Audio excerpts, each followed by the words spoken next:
And so what can I learn from this? Now you're leveraging this problem to grow. Now this isn't something you're just overcoming and putting behind you, but you're using this experience and this challenge to move in front of it. Do not possess negative thoughts.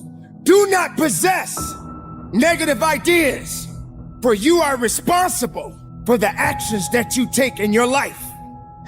I've been getting on that squat rack and grinding it out for 25 years, and I'm not bored with it yet.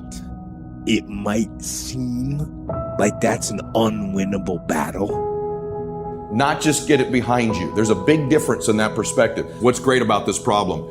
That's a difficult question to ask when you're going through the middle of it, Ed. No, it's not. Not if you build the habit, not if you begin to think like this, because what that does is it changes the meaning to you. It puts you in an empowering state and not a disempowering state. So what is great about this? There are always great things in having problems and challenges, whether it's going to be that you'll be more prepared next time, or you're going to put things in place that will prevent it from happening next time, or what you're going to learn from it, or how you're going to grow from it, or who you're going to connect with from it, or the other ancillary things that are going to be improved, or the fact that it just gives you a challenge and keeps you alive, right? But what's great about the problem? It just helps you take the right meaning. The more we can get in the right state and the right meaning, the more we're going to be able to do the three things we talked about, which is make that decision. There are going to be times that you will see something that is standing right before you, and you may not even believe that it's a reality. You may think that it's an optical illusion, but this opportunity that you are facing that is standing directly in front of you, you must own it and take charge. You have to commit to everything that you do, but you must make sure that you are committing to the possibilities and not the negativity. Load ourselves with certainty and take massive, insane action. So the more you understand that a couple of reasons this is great, the more you've learned something from it, the more you're flooding yourself with certainty. All of these are steps that help you with step 2 I shared earlier of flooding yourself with certainty. Because I know when I said that earlier, I know you were thinking, I can make the decision, and I understand number 3 with insane action, but how do I get more certain? How do you do that? You do that by taking away what you're learning, by taking away what's great about it. And number 5, what's not perfect yet? And that question is different than what's great. What's not perfect yet? And you begin to understand what could make it more perfect. It helps you refine and get more specific, and it helps you with your certainty. Number 6, what am I willing to do to make it the way I want it? This is important because there will be things in a minute you're not willing to do. But what are you willing to do? Is it an expenditure of money, time, resources, calling in a favor with somebody, calling a meeting? I'm letting you know right now that you are a possible individual. You are a possible being. You are a possible reality. And this is the time for you to recognize that. Don't stop now. Don't give up on now. Find the way that you are recognizing within yourself and build on it. Just like clay, you must shape it, you must mold it, and you must make it a masterpiece. How many times have you said you couldn't do it? How many times did you say that you didn't have the strength? How many times? How many more times? When is enough gonna be enough? When are you going to rise up and realize your true potential? When are you going to commit to your real truth? Because your words matter. Willing to call a friend about something. What are you willing to do to make it the way you want it? Now that you're clear on how you want it to be, what are you willing to do to make it the way you want it? And that leads to number 7. What are you not willing to do to make it the way you want it? Maybe there's an extent you will not go to solve this problem. There's a level to which you will go. There are things you won't do. It might be, I won't compromise my integrity. I won't lie. I'm not going to spend more than this money on it, or this time, or this resource, or this energy.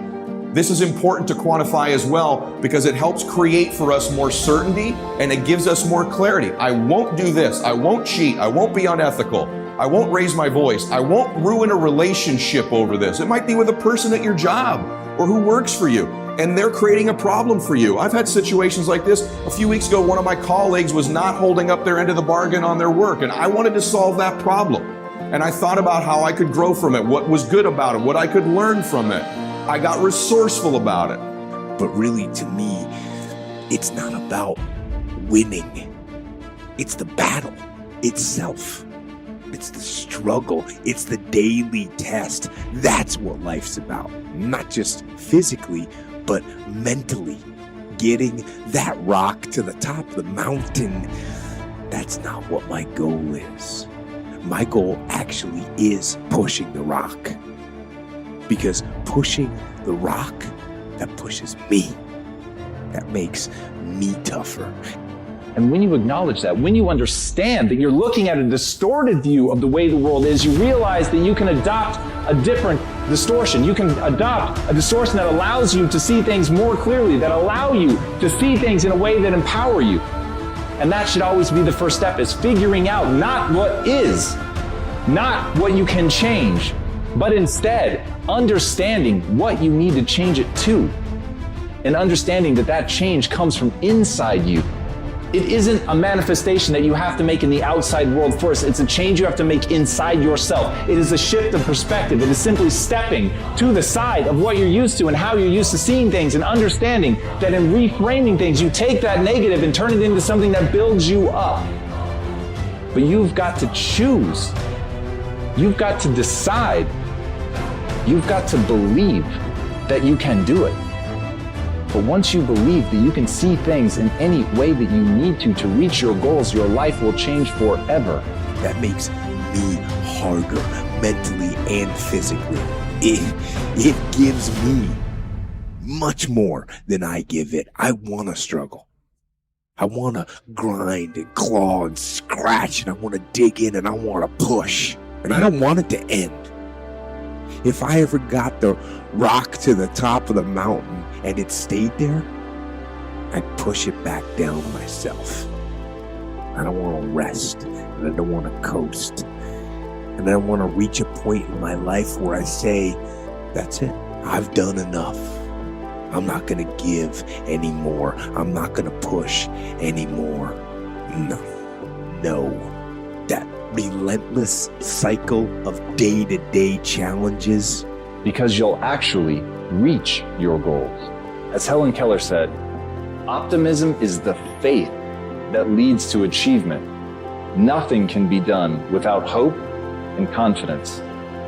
And that's the trick. It really is faith. It really is doing something even though you have nothing in the world telling you that it's real. It's something that you have to choose to believe in. It's something that is going to allow you to do incredible things simply because you believe that you can do them. But if you don't start with that optimistic belief, if you don't start by burning into yourself, by reinforcing over and over and over in your mind that things can and will work out, that your efforts are going to be rewarded, to believe to the core of your being that the harder you work, the more you're going to learn. The more you learn, the more you'll be able to do. The more you'll be able to do, the more you'll be able to manifest your dreams. But you have to start with that faith that that's real.